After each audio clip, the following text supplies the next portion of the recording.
Patrick Mahomes says his ankle isn't perfect, but he shouldn't be limited for Sunday's home game against the Houston Texans. Okay, we'll see. It sure wasn't pretty last week in the Chiefs' first loss of the season to the Indianapolis Colts. You'll hear Mahomes speak to his injury, facing fellow 2017 first-round draft pick Deshaun Watson, and many other topics on SportsBeat KC, the Kansas City Star's daily sports podcast, sponsored by Big O Tires. I'm your host, Blair Kirchhoff, and today is Wednesday, October 9th. Also, you'll hear from Travis Kelce. He met with reporters today and discussed his push or shove or whatever you want to call it of offensive coordinator Eric Bieniemy on the sideline during the Colts game. And the hug, don't forget the hug. Star columnist Vahe Gregorian joins me on that topic. Finally, you'll hear from Bill Self. It was Men's Basketball Media Day today at KU, and Self spoke to the Jayhawks' ability to play through the outside noise that his program will confront this season. Let's start with Patrick Mahomes meeting with the media. Can you kind of quantify where you are with the ankle and how close, not even to 100%, but just to where you really feel like you need to be? Right now? Yeah, I actually feel pretty good today. I felt like after the game, it was sore after the game, but it's feeling pretty good today. So I'm glad to be able to go out there and practice on it and get it moving around and stuff like that. But it's definitely, I feel like I'll be fine playing and moving around and still doing what I need to do to win. When you say pretty good, is it as good as it's been maybe since before the original injury, or? It's not perfect. I guess you say that, but it's good enough that I feel like I can still run, cut off of it, and do all that type of stuff. You've had games where teams have slowed this offense down for maybe a half or so. Does it feel like this game though was the longest the team was able to get to you?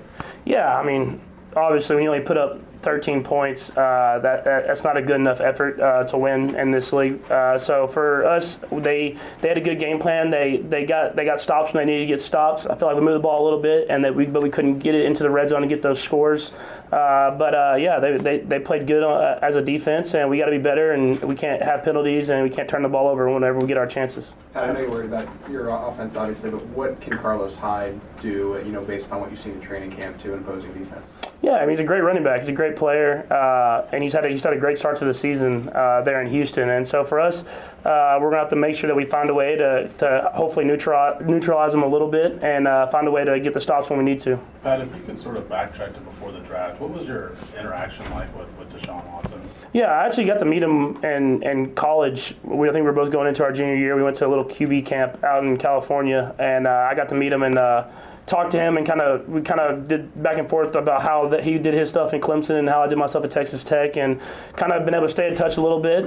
He's a great player. He's been a great player for a long time, had success at every level he's played at, and it'll be a great challenge for us as a team to get to go up against a team of that caliber. Were you at all sort of interacting with him beforehand, like you could go here, I could go here?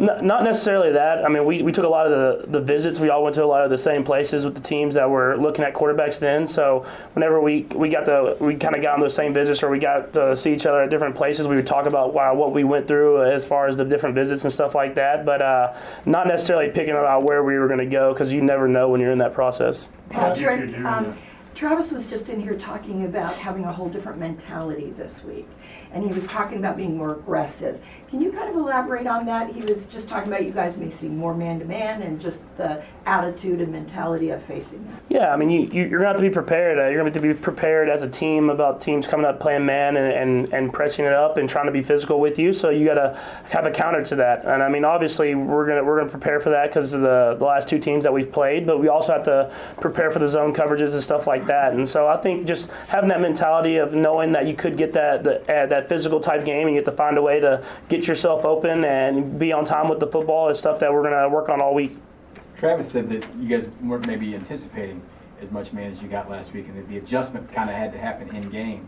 Does that happen more often now than maybe it did before? People are trying different things that maybe you didn't expect? Yeah, definitely people are trying different stuff than they have been all season long, as far as different zone coverages, different ways to play different coverages and stuff like that, and different disguises.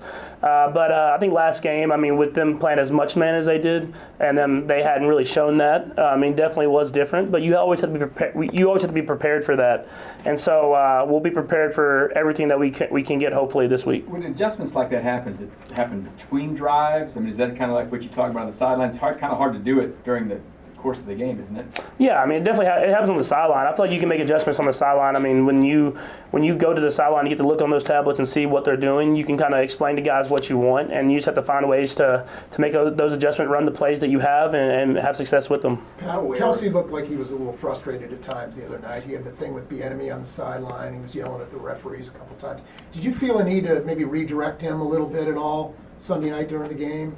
No, not necessarily. I mean, he's a guy that he's played this game for a long time. He understands how to have success. He's had success for a very long time. I mean, obviously, I'm going to try to pump him up and have him ready to go on every single play because he can get open on every single play. And so, I mean, he knows how to handle this game. He knows how to have success. So I'm going to let him go through what he goes through in order to do that. How critical is it to be aware of just where J.J. Watt is? I mean, I know Merciless is another force, but just Watt in general, 13 quarterback hits on the season, just being aware of where he's at. Yeah, I mean, you definitely have to. I mean, he's a guy who's had success in this league for a long time, and he knows how to get to the quarterback. If as far as power, speed, or whatever it is, he can really do it all. And he's a very intelligent player as well. And I have a couple guys on that D line like that. And so we have to make sure that we have a good game plan going in, and knowing I need to be on time with my throws and take what's there, and not necessarily hold on to the ball extra long and put our team in a bad position. It seemed like you were holding on a little bit longer last game. Has that been a point of direction for you this week as you prepare for the Texans? Yeah, I mean, for sure. Whenever you play defensive line of this caliber with the Texans, you have to make sure that you get the ball out of your hands, get it into your playmakers' hands, and that's stuff that I've tried to work on all season. Didn't do as good a job with that this last week, and so I'm going to try to make sure I keep getting better at that as the season goes. What do you like about the in-game adjustment part when you see something early in the game that's maybe new as far as coverage? Yeah, I mean, it's a challenge. I mean, you always love the challenge of getting to play in this league every single week. And so when you get a different coverage, a different look, you get to go to your teammates, figure out the best way to beat it, and then try to have success doing that. And I feel like we've done a good job of that for the whole time I've been playing, and we didn't do a good enough job this last week. So we're going to try to get back on track with that. It seems like every week we see clips of calls that people are amazed that get called for roughing the passer. And you've been on both ends of it. Some, maybe calls that you wanted calls and didn't get the flag, and maybe other times you did. Do you have a real firm grasp about what is roughing the passer today, and a feel for when there's going to be a flag and not? Yeah, I mean, in a sense, I feel like I do. I mean, they come and talk to us, the NFL referees do, and they explain to us what is and what isn't. And, I mean, obviously, it's their judgment on what the hit is like, and you go with that. I mean, it's not necessarily, to me, worried about the flag. I'm just going to try to worry about having success in the play, and if the flag comes out, it comes out, and if it doesn't, it doesn't. Pringle looked at an advanced route tree in this last game. Where's your trust level at with Byron? Yeah, I mean, you saw it. I mean, he's a guy who can make plays when his name's called. And so for us, him just being able to go out there and keep learning this offense each and every week and keep getting more success on the field, you start building that confidence. And so I know he's playing with a lot of confidence right now, and I'm excited to keep him moving forward. How much have you been able to throw to him before the game the other day? I mean, I know he's played some, like in Detroit, he got some time, particularly toward the end. But how much have you been able to throw to him? Yeah, I've been able to throw to him a lot. I mean, since he was here his rookie season and the preseason before he got hurt, and so I was able to get reps with him then. And then he came in and was here all during OTAs and all during training camp and all those different stuff. And he was getting reps then. He was mixing in with the ones and doing all that type of different stuff. And I think that's the luxury of having that receiver room, is that guys can kind of step in and still play and have success on the field. This was the first time you guys have really been held down offensively. What's the confidence level that you guys have right now that you can just shake that one off and jump forward and get right back on where it was at least 25 points every game and all that? I think you have to have that confidence in this league. I mean, you have to have the confidence you're going to go out there and have success every single week. That was Chiefs quarterback Patrick Mahomes. When we return from the break, star columnist Vahe Gregorian will join me to discuss the response from Travis Kelce, who spoke for the first time since Sunday's loss to the Colts. Early in that game, NBC cameras caught Kelce pushing or shoving offensive coordinator Eric Bieniemy out of frustration. Soon after that, the cameras caught Kelce giving Bieniemy a hug. Stay with us. When it comes to saving big on tires, do the math at Big O Tires. Start by saving $100 instantly on sets of 4 Big O brand tires with paid installation purchase. Then receive an additional $50 by mail-in rebate on qualifying purchases using your Big O Tires credit card. Add it all up, and you can save as much as $150. The tires you need, the savings you want. Only at Big O Tires, the team you trust. Hurry, sale ends October 13th. For the location nearest you, go to BigOTires.com. Hey, it's Blair. Hey, we have a special subscription offer for SportsBeat KC listeners, unlimited digital access to the Kansas City Star's award-winning sports coverage. Sign up now for 1 year of Sports Pass for access to all the sports news, features, and columns we have to offer. And it's only $30. That's a 40% savings off our regular rate. For your convenience, your subscription will automatically renew after the initial term at $50 unless you tell us to cancel.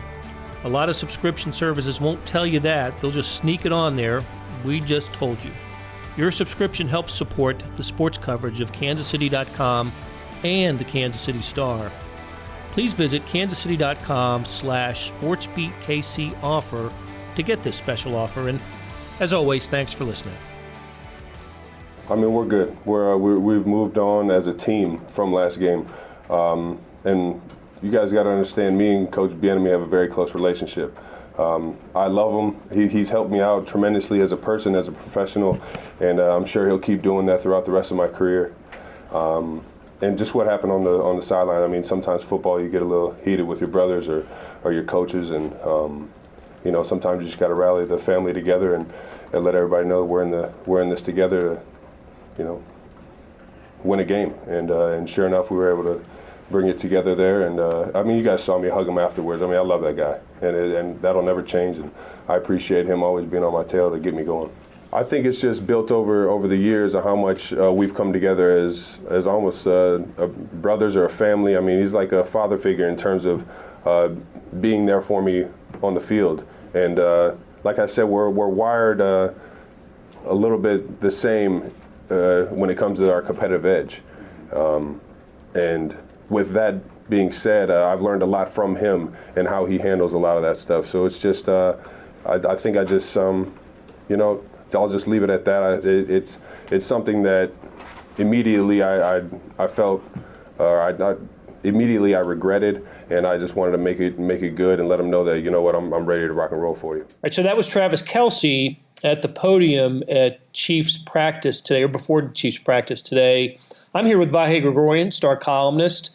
And Vahe, I didn't think it was a coincidence that Travis Kelce came to the podium today to address the media.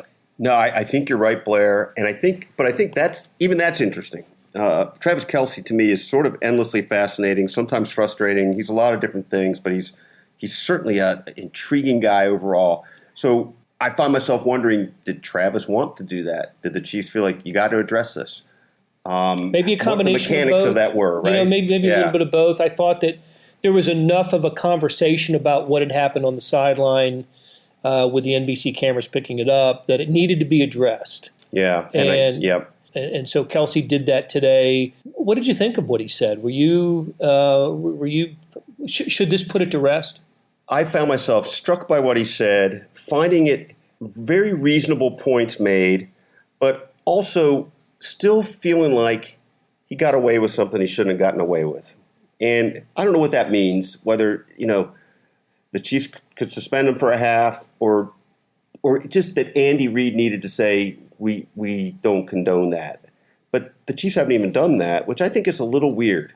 Now, I write about this and I find myself thinking about, there are mitigating circumstances. It's nuanced. The hug was a big difference maker to me. Without that hug, I think you're left thinking about it differently.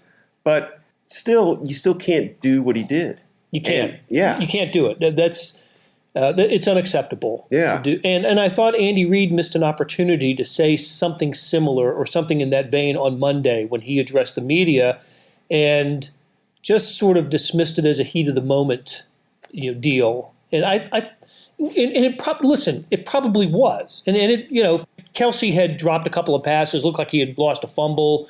Frustration level was probably was as high for him as it had been all season.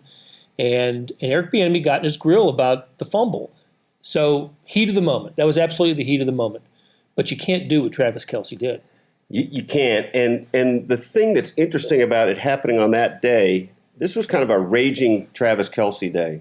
I mean, he's exasperated, frustrated, whatever term you want to use by, I guess he dropped those passes, but one of them, the first one really would have been a pretty great catch. Yeah, In fact, I remember us saying, wow, as he appeared to make the catch. Yes. Mostly because of when Mahomes delivered the ball on the break on that first one. But go ahead. What were you going to say? Well, I was going to say one was a catch, or we've initially ruled a fumble, a catch and a fumble, right? That was the second one turned into an incomplete pass. Yeah. So I mean, that's it turned out okay for him. I can see where he was upset with himself because it almost was a turnover, almost cost his team. Right. Or he could have caught it. Or period, could have held on, caught it, held on to it. And listen, Bieniemy is absolutely within his right as a coach to get into a player's grill every once in a while. That's part of the job as an assistant coach. Yeah. You've got to, maybe shake a little, sense into Travis Kelce. What do you think and what are you doing? And we don't know what was said. Mike's didn't pick up that. But absolutely a coach could yell at a player. But it's funny, and you may disagree with me on this, but I kept breaking down this film, or I make it sound real fancy. I kept looking at the tweet of the play, and you could almost see what you want to see in the physical action that Travis takes to remove Eric Bieniemy from his presence. It's easily called a shove, and I just tried to, it's a semantics point, but to me, it was more a push away, more a get away from me thing. I almost saw it as more, this isn't what he did, but it had the feel of picking up a guy and moving him away. I'm making these gestures right now, more than it did a, kind of reckless, abandon, violent thing. It didn't have that feel to me, which again, maybe it's a minimal distinction, but it meant something to me in how I try to process this. Because I think if you felt like he hauled off and it extended and there was no hug, I think you'd be feeling like this is suspendable stuff. Sure. And I wouldn't be surprised if a fine came out of this anyway. But, we have the perspective now of Andy Reid, who I thought underplayed it. Mm-hmm. And we have the perspective of Travis Kelce, who I thought, said the right things and needed to say what he did today and needed to address it. We have not heard from Eric Bieniemy, which we will on Thursday. I suspect Bieniemy will give us some coach speak because that's typically what we get from Eric Bieniemy. Yeah. But I don't think it'll be insincere. I think we'll probably get something more along the lines of what Andy Reid said earlier in the week. I do think Andy missed the opportunity to. I'm glad you went back to that point because I think we both see. I won't put words in your mouth, but I see Andy Reid as a really good human being, terrific coach. But one of Andy's, I think, consistent challenges is when to kind of call out somebody because he's such a player's coach. And probably if he were sitting here with us, he would just say, well, I handle all that in-house. Well, okay, but what's your message then to Chiefs fans? What's your message to the little kid who sees his favorite player get away with pushing a coach? Doesn't he owe that to Eric Bieniemy, actually, to say, yeah, we don't accept that? Now, you can still say all the rest of the things Andy said, but why not that? He's done this happened a couple times this season. I thought he missed an opportunity when Tyreek Hill kind of took a little jab at our Brooke Pryor at the time. I thought Andy could have, even if gently, just said something like, yeah, we're not going to have that. Mm-hmm. Just say that. But it's part of Andy's modus operandi as the player's coach. In fact, we probably actually do a computer analysis and find that he seldom extended a situation like that by allowing it to be talked about further publicly. But that's a good point. You're right. I can't remember a time. You've been here throughout the Andy Reid regime here in Kansas City, and I've been on him for 5 years. The only other time I can recall a player who there have been other times where Andy Reid has had to, has been asked about a player with a disciplinary issue. But the other thing that's quasi-similar to this was Marcus Peters. Well, there were several things that Marcus Peters, right. On his list, but there was a time, not that Marcus or any of the coaches ever acknowledged this, but I think it was pretty widely accepted that he got into something of a shove fight with an assistant coach. I think we were in New York. Yeah. It was after the Jets game, and at the time we all were just kind of like, that's Marcus being Marcus. That was also the game where he. If I have the game right, that was the one where he got thrown out of the game and came back without socks. Thought he was thrown out of the game. Went back to the locker room, came out without socks on. It was just a kind of a clown show. But I think you're right in a sort of a general point about Andy Reid missing perhaps an opportunity to say something that's a little bit stronger. Yeah. And can, and I like what you said about, kind of standing up for Eric Bieniemy here. Yeah, and I think that gnawed at me a little bit as I thought about this. And look, chances are they've had some internal discussion where Andy even brought Eric and Travis in the room and said, all right, we've talked about this. But I think it speaks to Andy's thinking when we realize that his higher calling is to keep it in-house. Regardless of what he thinks the message is, by not addressing it further, it's just Andy's way. I think when he absolutely positively has to address something, as he did when Marcus was suspended. Right. And I think there were a couple times where with Marcus, he might have said something that we're looking for here, where he might have said, obviously we don't want to punt the ball after an interception or something like that. Right. And I think to be fair, I think he chastised Travis with the penalty flag being thrown at the ref and a couple of those moments. But I think by and large, he's looking to push forward. You're right. Yeah. You're absolutely right. Okay. Hey, Vahe, thanks for this. And finally, today was Men's Basketball Media Day at Kansas. Let's hear what Jayhawks coach Bill Self had to say about his team playing with mental toughness with NCAA issues looming this season. As a coach, I think you want to be in a position where your players learn from you. But what amazes me in being a coach is how much we learn from them in the hope that we teach them. I hope that we just teach them as much as they teach us.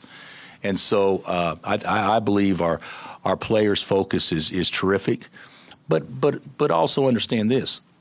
There's nobody on our team that is directly impacted by these allegations. So I don't believe that I think our guys will play with a free mind. I think that there'll be potential distractions out there because they will be asked the same questions all year long. And we've talked about that, and that'll make us tougher and harder and more together than we've ever been. But I don't see this being a distraction for them. Not saying that it won't enter into their mindset, but I don't see them seeing how this affects them in this year. My concern with this team is preparing them to have the best season we can possibly have and to play as deep into March as we possibly can. That's my focus. That's our players' focus. There's been nothing that has been stated to me by anybody that would temper that motivation or excitement to do that. Links to the stories we discussed can be found in the show notes and on kansascity.com with additional Chiefs coverage on the Red Zone Extra app. Producer Kathy Liu put together today's show from a different time zone. Safe travels, Kathy. Tomorrow's SportsBeat KC will originate as a Facebook Live. Please tune in at facebook.com/RedZoneExtra. Our scheduled 9:30 a.m. show from Big O Tires at 13521 Madison in Kansas City should begin around 9:45 because it takes us that long to get our act together. Hey, thanks for listening and tune in again on Thursday.